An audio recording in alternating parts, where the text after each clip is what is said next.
Hey guys, how are you? This is Nellie Harden here, and I am the founder of the 6570 Family Project. And all of our work that we do today really centers around building this foundation of worth, esteem, and confidence right in the epicenter of the four major influences in your daughter's life, which are going to be biology, psychology, faith, and culture. All four of those, if you can build a foundation and be able to have it hold up strong in all four of those perspectives of life, then you have done your daughter a huge service. And that's exactly what we do here in the 6570 Family Project. P.S. 6570 is how many days are in 18 years. I, in fact, have one. We just looked it up last night, and I think she's at like 60 6522, I think she's at. Her birthday's in April. And so does that mean we're going to kick her out on day 6570? No, absolutely not. But that is about the general. I left home before 17, or I'm sorry, before I was 18. I didn't turn 18 until I was a freshman in college, and some people leave a little after. So on average, we have about 6,570 days in this high impact zone that we will never ever have again as parents. So we are doing that at the intersection of these four perspectives and building worth and esteem and confidence. Okay, so let's talk about what I wanted to get into today, which is all about that self-worth piece. And self-worth, goodness, I got little dings going on. That's fine. So self-worth, if you look at the second half of childhood, and it really is kind of pyramid style. So worth, esteem, and confidence, you need that base of worth. And unfortunately, it's also one of the very hardest things to do. It's super easy to say, I'm building my kids' worth. That's fine. But then are you really? Like, step back and be like, am I really? Just because I told her she looked nice today, am I building her worth? Does she see it as that? Because that's really all that matters. It doesn't matter. I hate to say it, but it doesn't matter if you think you're building her worth. It only matters if you actually are. Okay, so I want to go over three things today that might be a little out of the ordinary. It's not just a compliment. It's not just a good job. It's not just a cuddle on the couch or a slap on the back and saying you'll get it better, or you'll do better next time, or it's okay, or what have you. These are a little bit more in depth, and maybe a little bit adjacent to what you might have thought before. So the first one to build self-worth is to go deeper. Go deeper than the surface. So today, everything is telling our kids to live right here on the surface. Just live right here. Do what feels good, and it's okay. Just live up at the surface, right?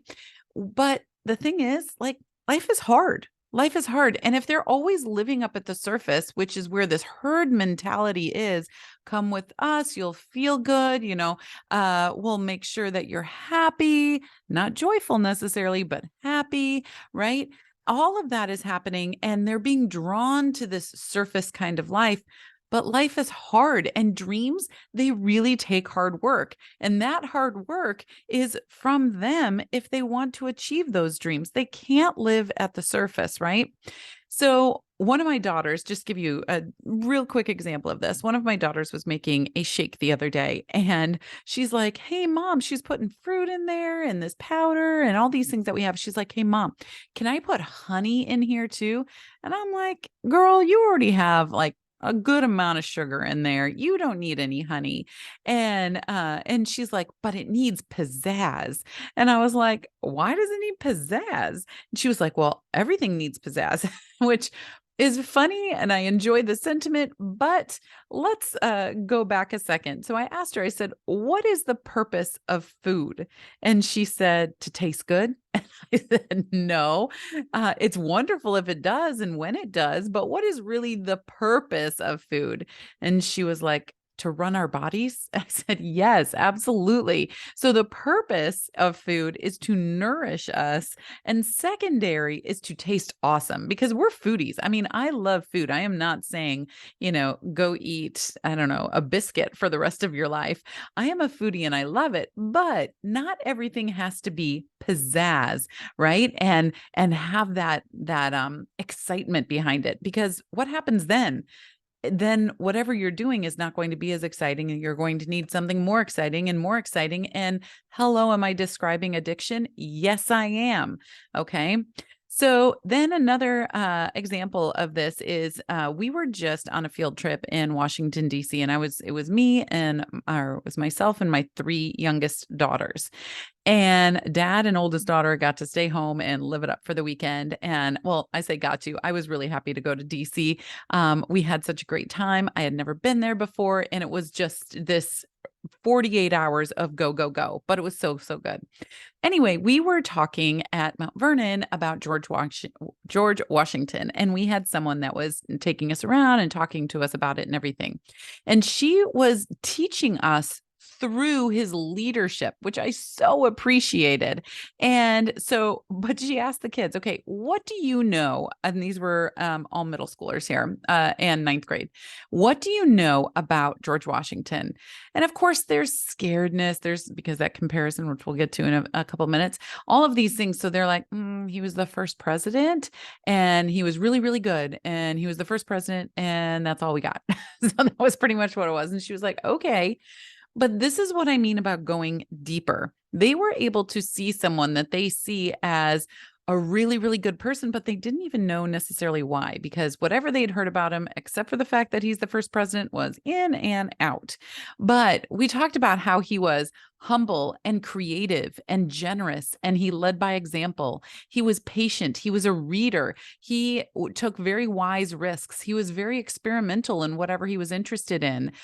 He listened to wise counsel and surrounded himself with people that even knew more than he did, that were experts in their field that he was going to have to address. He used kindness to get through to people, and he was also not perfect, and he would openly admit that. But even just looking back in history, it's really easy to glorify some people and say they were, quote unquote good. And they were for, all of these things, but they also were not perfect. They had some things they could have done better. They had some things that were hard, that the choices that they made that then had impacts on others. Right. And so going through that, it really just kind of opened them up to understanding, oh, okay, hold on. Now he's worth so much more because I've dove deeper, right?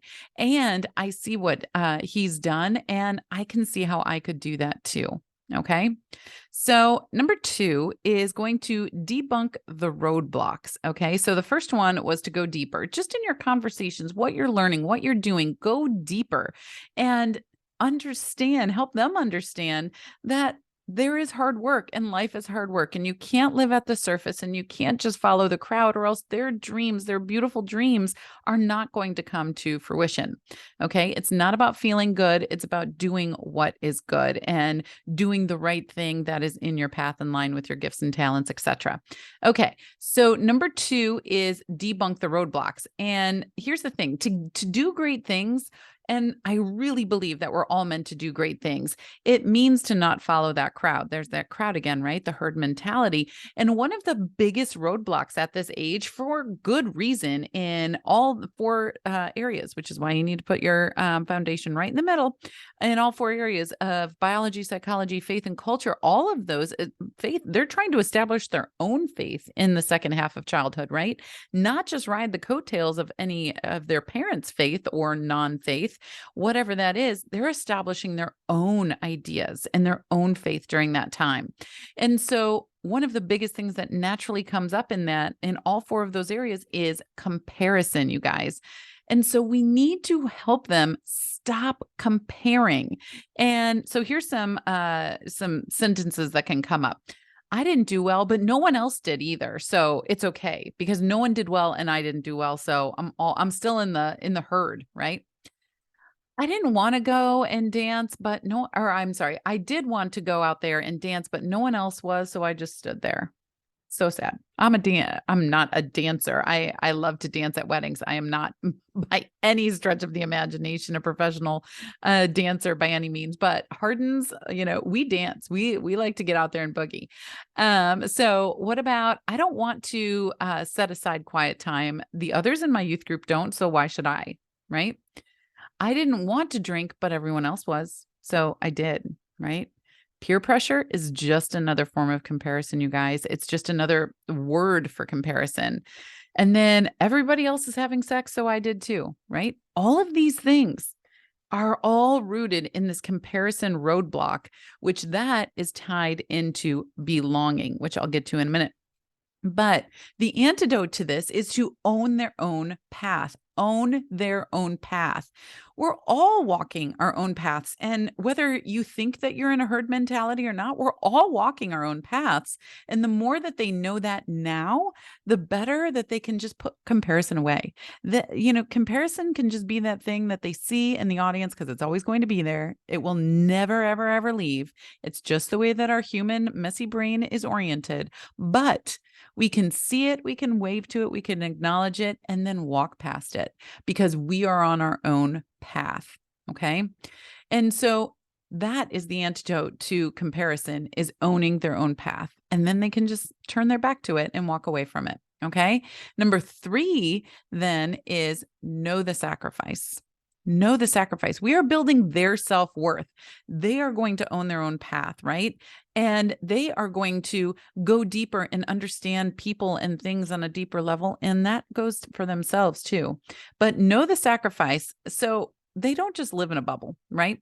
They have come, many people have come before them and worked for generations, and their great-great-grandfather or grandmother worked in order to help them today, just like I do. I work not just for my kids, but my grandkids, my great-great-grandkids, and so forth. I am doing the work that I am doing today in order to impact as many generations of our family and frankly yours and anyone else's as much as possible, right?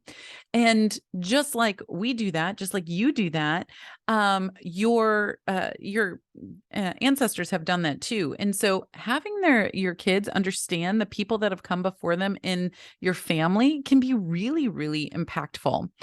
And when you talk about your own sacrifices too, like maybe you stayed home in order to take care of them. Maybe you had to financially sacrifice or time sacrifice or sleep sacrifice. We've all done that, right? We've all done them all as parents. But when you talk about them, a lot of times these empathy walls can just like, come up between you and your kid that your kid puts there because they're like, you're supposed to, right? You're the mom, you're the dad, you're supposed to take care of me. It's your job, right? You get that a lot.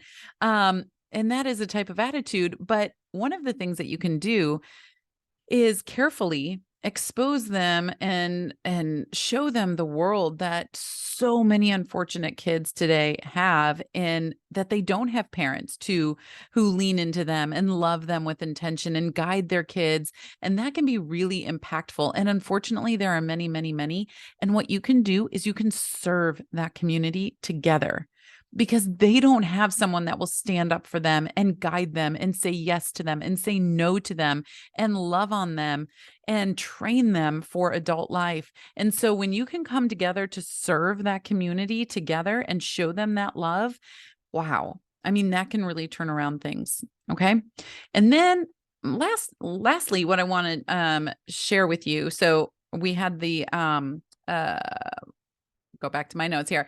Go deeper was number 1. Debunk the roadblocks is number 2. And number 3 is know the sacrifice. And the last part of the sacrifice one I want to share with you is actually a text that when I sent my girls, we were on actually 2 separate buses when we were on this field trip over the weekend. And when we were pulling up to Arlington National Cemetery, I wanted to make sure that they were in the right headspace, okay? Because we had seen a lot in the last 48 hours, less than that at that point.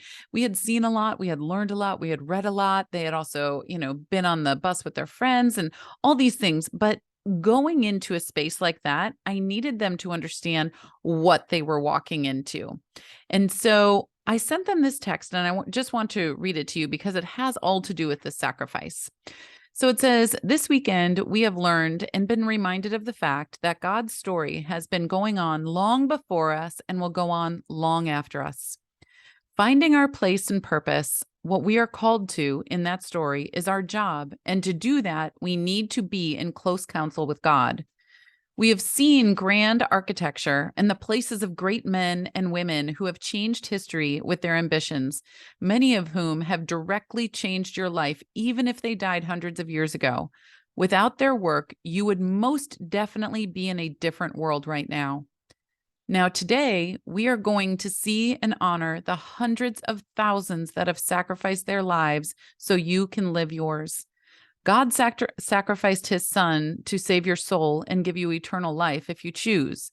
These men and women sacrificed their lives to save our earthly life and give you a chance to play out your part in God's great story. As you go in today, really take time to honor their sacrifice and ask God what your next steps are, great or small. And I made sure that they read this text before we went in, because two of them at least were like, yeah, I saw you texted me, or I read the first couple sentences. My youngest was like, Mom, that's long. And I was like, yes. And you need to stop and you need to read it, because we need to go in, because it is about sacrifice, right? People have given up so much for them to be here. And when they can know that other people see them as worthy, they can start to see themselves as worthy in a different way than they ever have before. So the second half of childhood is about, like I said, worth, esteem, and confidence. And the biggest base of that is worth. And we covered two of the major 5 needs that they have in order to fulfill that worth today. If you haven't downloaded that yet, the 5 needs that your daughter has right now and how you can start to fill them, then the link is down below. Definitely get that ASAP. We covered, well, we didn't cover, but we dove into a little bit. We opened up the curtain to 2 of them today, which was belonging and purpose. Okay. And so I hope today gave you a couple of extra ideas how you can look at your child, look at your daughter, and be like, you know what? I want to be very intentional about setting up and building for you, building with you this self-worth in your life, because I know that it's literally foundational to the rest of your life. And hopefully today gave you some ideas. And I would love to know down below if this helped you. Give it a thumbs up, share it with other people that you know that are raising daughters today and just raising kids today. A lot of what we do in the 6570 Family Project is about parenting methodology. And I'm raising 4 daughters. I was a young woman myself, and I work with young women too. So I kind of skew in that direction, but so much of this can be applied to young men as well. So, okay, guys, remember, out there, they're one of 8 billion, and in your home, they're just one of you. And the best way to impact her life is through what you do in your living room right now. Have a wonderful day, you guys. I look forward to seeing or talking with you next week, and I'll see you then. All right, bye.